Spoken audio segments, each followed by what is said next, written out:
வணக்கம். நான் உங்கள் ஜெயா. இன்றைக்கி நம்ம இந்த வீடியோவில் மார்க் ட்வெயின் எழுதின the cat and the painkiller, இது அவர் எழுதின அட்வென்ச்சர்ஸ் ஆஃப் டாம் சாயர்லேருந்து ஒரு சாப்டர்.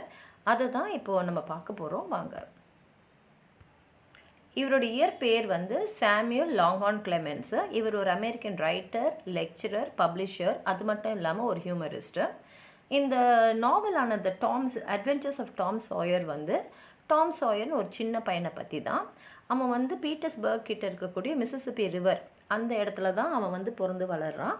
அவனை பார்த்துக்கிறது அவனோட ஆண்ட் போலி, அவன் கூட இருக்கிறது அவனோட பிரதர் சிட்டு. இவன் எப்படின்னா எப்போ பார்த்தாலும் ஏதாவது ஒரு குறும்பு பண்ணிக்கிட்டே இருப்பான். ஆனால் எந்த தண்டனையும் வாங்காமல் அவனுக்கு எப்படி தப்பிச்சிக்கணும்னு தெரியுது. அவனுக்கு ஸ்கூலுக்கு போகிறதே பிடிக்காது. ஆனால் அங்கே பெக்கி தாச்சர் சேர்ந்துட்ட அப்புறம் அவனுக்கு ரொம்ப சந்தோஷமாக ஸ்கூல் போயிட்டு இருந்தான். ஆனால் அந்த சந்தோஷம் ரொம்ப நாள் தாங்கலை. ஏன்னா பெக்கிக்கு உடம்பு சரியில்லாமல் போயிட்டு ஸ்கூலுக்கு வர்றதே இல்லை. அதனால அவனுக்கு ரொம்ப போர் அடிச்சுட்டு என்ன பண்ணான்னா, அவனோட பெஸ்ட் ஃப்ரெண்ட்ஸான ஜோ, ஹாப்பர், ஹக் இவங்களோட சேர்ந்து அங்கே மிசிசிப்பி பக்கத்தில் ஒரு ஐலண்ட் இருக்குது. அந்த ஐலண்ட் பேர் ஜாக்சன் ஐலண்ட். அங்கே போயிட்டான். எதுக்கு போனான்னா, நம்ம அங்கே போய் அப்படியே பைரட்னா கடல் திருடன் அந்த மாதிரி ஆகிடலாம் அப்படின்னு போயிருக்கான். ஏன்னா அவனுக்கு கடல் கொள்ளைலாம் ஆகிட்டோன்னா நம்ம நல்லா இருக்கலாம் அப்படின்னு ஒரு எண்ணம். ஆனால் இங்கே இருக்கிற மக்கள்லாம் நினச்சிட்டாங்கன்னா, இந்த 3 பேரும் இறந்துட்டாங்க போல இருக்குன்னு சொல்லிட்டு சரின்னு சொல்லிட்டு அவங்களுக்கு அந்த இறுதி சடங்குலாம் செய்வாங்கள்ல, அதை செய்ய ஆரம்பிச்சிட்டாங்க. ஏன்னா தேடி தேடி பார்த்து ரொம்ப நாள் அவங்க கிடைக்காதனால இந்த மாதிரி பண்ணியிருக்காங்க. அந்த இறுதி சடங்கு செஞ்சிட்டு இருக்கும் போது 3 பேருக்கும் என்ன ஆயிடுச்சுன்னா, சரி நம்ம ஊருக்கு திரும்பி போய் பார்க்கலான்னு பார்க்குறாங்க. மக்களுக்கு ஒரே ஆச்சரியம், சந்தோஷம் எல்லாமே இருந்தது. ஏன்னா இவங்க இறந்துட்டான்னு நினச்சது உயிரோடு வந்ததுனால எல்லாருமே சந்தோஷப்பட்டாங்க. இப்போ இந்த சாப்டரான த கேட் அண்ட் த பெயின் கில்லரில் என்ன ஆகுதுன்னா, டாம் சாயர் திரும்பி அவங்க ஆண்ட் போலிக்கு அவன் மேலே ரொம்ப ஆசை. ஆனால் அவங்க ரொம்ப கண்டிப்பாக இருக்க பார்ப்பாங்க. ஏன்னா அவங்க டாம் சாயரை நல்ல பையனாக வளர்க்கணுன்றது அவங்களுடைய எண்ணம். இங்கே என்ன ஆகிடுதுன்னா, டாம் சாயர் பெக்கி தாச்சர் ஸ்கூலுக்கு வராதனால ரொம்ப மனசு கஷ்டத்தோடு இருக்கான். அதனால் அவன் விளையாடுறதில்ல, எதுலேயும் ஒரு ஈடுபாடே எல்லாமே இருக்கான். இதை பார்த்து ஆண்ட் போலிக்கு ரொம்ப கவலையாயிடுது. ஏன்னா அவன் எப்போ பார்த்தாலும் அந்த ஹூப் அண்ட் ஹேட்டோடு விளையாடிட்டு இருப்பான். அதை கூட அவன் செய்கிறதே இல்லை. அதனால் அவங்க கேள்விப்பட்ட எல்லா மருந்தையும் அவனுக்கு கொடுத்து பார்க்குறாங்க. அவனுடைய உடல்நிலையை நல்லபடியாக கொண்டு வரணும், அவன் சந்தோஷமாக பழைய மாதிரி இருக்கணும்னு நினைக்கிறாங்க. அப்போ தான் அவங்க புது வகையான ஒரு தண்ணியிலே கொடுக்கக்கூடிய சிகிச்சையை பற்றி கேள்விப்பட்டு அதெல்லாம் செய்கிறாங்க. டாம் நிறைய கண்டிஷன்ஸ் போடுறான். அவங்க அதுக்கெலாம் ஒத்துக்கிட்டு தான் அவங்க செய்கிறாங்க. ஆனால் என்ன செஞ்சாலும் டாம் ரொம்ப கவலையாக, டிப்ரெஸ்டாக, ஒரு மாதிரி சோர்வாக தான் இருக்கான். இவங்க ஆண்ட் செய்கிறதெல்லாம் அவனை அப்படியே ரொம்ப டோஸ் பண்ணுறதுனால அவன் என்ன பண்ணிடுறான்னா, அவங்க அவனுக்கு ஒரு பெயின் கில்லர் தராங்க. அந்த பெயின் கில்லர் அவனுக்கு ரொம்ப பிடிச்ச மாதிரியே அவன் நடிக்கிறான். ஒரு நாள் என்ன ஆகிடுதுன்னா, டாம் அந்த மருந்தை எடுத்துகிட்டு இருக்கும் போது ஆண்ட் போலி ஒரு பூனையை வளர்க்குறாங்க. அந்த பூனை பேர் பீட்டர். அந்த பீட்டர் அந்த மருந்தை பார்த்து ஆசையாக பார்த்துக்கிட்டே ஒரு சத்தம் கொடுக்குது.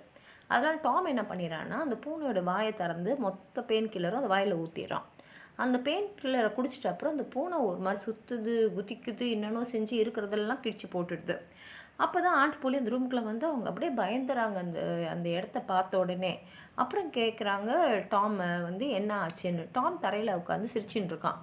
அவன் என்ன சொல்கிறான்னா, சில சமயத்தில் பூனை இப்படி தான் நடந்துக்கும் அப்படின்னு சொல்கிறான். ஆனால் அவங்களுக்கு அதை நம்புகிற மாதிரி இருந்தாலும் அவங்களுக்கு சந்தேகமாக இருக்கலாம், சுற்றி பார்க்குறாங்க. அப்போ தான் அந்த மருந்து சாப்பிட்ற ஸ்பூனை பார்க்குறாங்க.